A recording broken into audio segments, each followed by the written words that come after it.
స్థానిక 3వ డివిజన్ సుబ్బారావుపేటకు చెందిన బి యశ్వంత్ అనే 4 ఏళ్ల బాలుడు ఆడుకుంటూ పొరపాటున వేడి నీళ్లలో పడ్డాడు. దీంతో అతడి శరీరం బొబ్బలెక్కి తీవ్ర గాయాలవ్వడంతో ఆసుపత్రిలో చికిత్స అందిస్తున్నారు.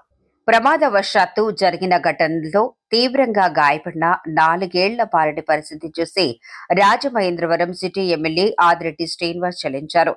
దాన్వాయిపేటలోని శ్రీ హాస్పిటల్లో చికిత్స పొందుతున్న విషయాన్ని AP Setti Balija corporation chairman Kodupudi Satyababu ద్వారా తెలుసుకున్న ఎమ్మెల్యే ఆదిరెడ్డి శ్రీనివాస్ ఆ బాబును పరామర్శించి అతడి తల్లిదండ్రులకు ధైర్యం చెప్పారు. మెరుగైన వైద్యం అందించాలని ఆసుపత్రి వైద్యులకు సూచించారు.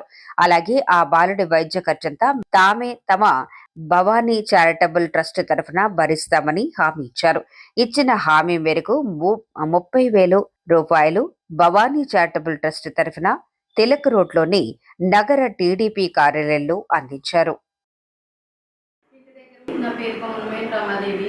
మా బాబుకి ఇలాగా పడి కాలంతా కాలిపోయిందండి. వేరే హాస్పిటల్కి తీసుకెళ్తే చాలా డబ్బులు అయ్యింది. మా దగ్గర లేవని కొడుకుడు సత్యబాబు గారికి ఫోన్ చేసామండి. మేము ఆయన ఎమ్మెల్యే దృష్టికి తీసుకెళ్లారు. సార్ వచ్చి మాకు చాలా చాలా హెల్ప్ చేశారండి. చాలా థ్యాంక్స్ ఆదిరెడ్డి వాసు గారికి చాలా చాలా ధన్యవాదాలండి. ఎంత దూరం వచ్చి మా బాబుని చూసినందుకు చాలా హెల్ప్ చేసినందుకు.